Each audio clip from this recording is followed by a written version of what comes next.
I'd make a quick video on the gear that I use for playing Celtic rhythm guitar. So we're going to have a look at my guitar itself, the strings and the picks that I use, and I'm going to have a quick chat about why I use each of them. So starting off with the guitar that I use, this is a Moon guitar. They're made in Scotland and it's a triple O shape guitar, so it's quite similar to a classical guitar's body shape. There's no specific reason for that, it's just personal preference. I played one of these guitars when I was about 17 and ever since then it's always been one of my favourite shapes to play and also one of my favourite brands. But the sides are Tasmanian Blackwood and the front of the guitar is bear claw spruce and it's got a rosewood neck. One thing that I've actually changed on this guitar from when I got it is I've swapped out the original pins at the bridge for these brass pins. So these are made by a company called Pins, P-I-N-Z, and I believe they're made to try and get more volume out of the guitar, but the reason that I use them is they're flat. They're actually a lot flatter than the ones that would come with the guitar. So when I am palm muting while strumming, I just find that I have way more control with these flatter bridge pins. So next up are the strings that I use. I only ever use these Elixir 12 gauge nano web strings, and there's a few reasons for this. The main kind of ones being that, first off, these are coated guitar strings. So what that means is they're coated in a layer of, I believe, Gore-Tex, and because of that, when you put these strings on, until the moment that they snap, they're going to sound basically exactly the same. They're never going to go dead.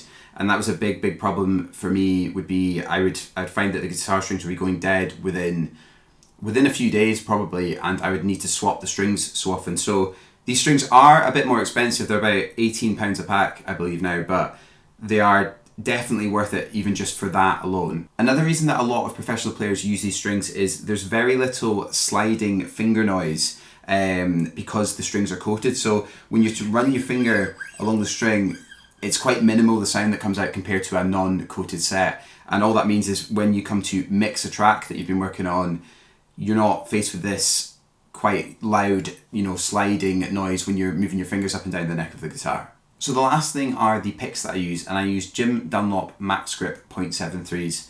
So personally for strumming, I never go above a 0.73 gauge of pick. I would go up to the 1mm range if I was playing a melody, but for strumming, just a 0.73. The reason for that is I find if you're using a heavier gauge than a 0.73, it can make your playing sound a little bit clunky. The pick's almost a little bit too hard for it. So to demonstrate that, I'll play a few chords on this 0.73 pick and then I'll swap over to a 1mm to show you the difference between the two.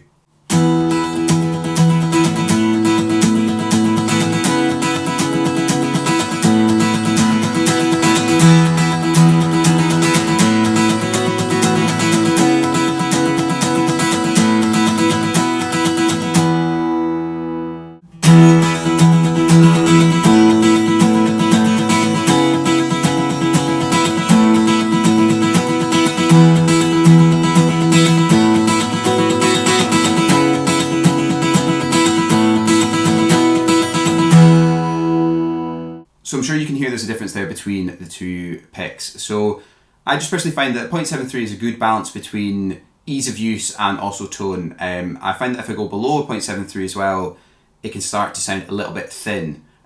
So for me, just to have the most control over my playing, 0.73 is always the way to go. Hopefully this video helps a few of you that are trying to play a bit more Celtic rhythm guitar.